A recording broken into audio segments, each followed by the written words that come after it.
Good afternoon, students. The next topic which we are going to study today is endoplasmic reticulum and Golgi apparatus. Now, let's talk about endoplasmic reticulum. Endoplasmic reticulum is a membrane bounded cell organelle which is generally present in the eukaryotic cell, right? Now, when you talk about ER, that is endoplasmic reticulum, it is majorly present in the eukaryotic cell. Endoplasmic reticulum consists of delicate branching and it generally forms a network, and that network is generally made up of three different types of element. The first element is called cisternae, second is called tubule, third is called vesicle. Now what are cisternae? When you see the ultrastructure of endoplasmic reticulum, you can see that cisternae are the flattened parallel sac-like structure, right? You can see flattened parallel sac-like structure which are called cisternae. Second, tubule. Tubules are irregular branching. And third is vesicle. Vesicle are the small oval shaped bodies which are surrounded around the cisternae, right? So endoplasmic reticulum is made up of three different types of elements: cisternae, tubules and vesicle.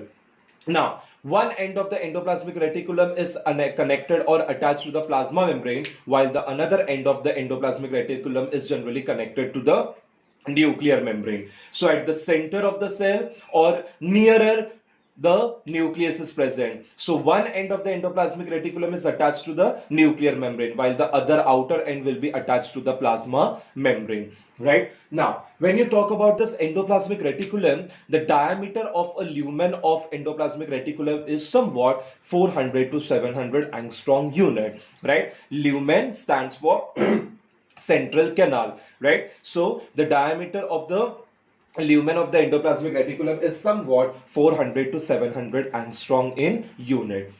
Now, when you talk about endoplasmic reticulum, on the basis of presence and absence of ribosome, there are two types of endoplasmic reticulum.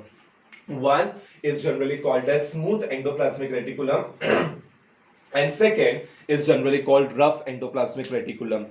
Smooth endoplasmic reticulum, the surface of the endoplasmic reticulum which does not contains ribosome is generally called a smooth endoplasmic reticulum. So example, this is the surface of the endoplasmic reticulum, right? But this surface of the endoplasmic reticulum does not contain ribosome, and that's why the surface generally appears smooth, so called a smooth endoplasmic reticulum. Whereas if the surface of the endoplasmic reticulum is generally going to contain ribosome, if the ribosomes are present on the surface of the endoplasmic reticulum, such kind of a endoplasmic reticulum is called rough endoplasmic reticulum. So smooth endoplasmic reticulum does not contain ribosome and rough endoplasmic reticulum contains ribosome. Right? So these are the two different types of the endoplasmic reticulum. Now let's list down the functions of the endoplasmic reticulum. Number one, endoplasmic reticulum provides mechanical support and strength to the cell, right? Number two, it generally provides or serves as an intracellular framework to the cell, right? Intracellular support or intracellular framework, it means that mechanical support is generally provided to the cell. Number three, glycogen and lipids are generally stored in the endoplasmic reticulum. Whatever the glycogen, lipids are there, fats molecules are there, they are generally stored in the endoplasmic reticulum. Smooth endoplasmic reticulum plays an important role in detoxification in the liver.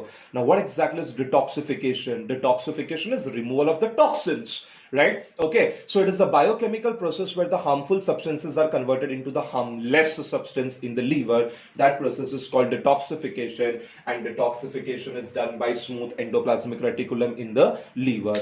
Smooth endoplasmic reticulum also plays an important role in synthesis and secretion of glycolipids and proteins or some of the lipid molecule, right? Okay, so glycolipids are there, the steroids are there. Steroids are the hormones which are generally produced by the mammalian gonads, right? So they are generally synthesized and secreted by the smooth endoplasmic reticulum. And the last function, rough endoplasmic reticulum, as it contains ribosome on its surface, rough endoplasmic reticulum plays an important role in protein synthesis because ribosome has a unique function of protein synthesis, right? So that is all about your endoplasmic reticulum.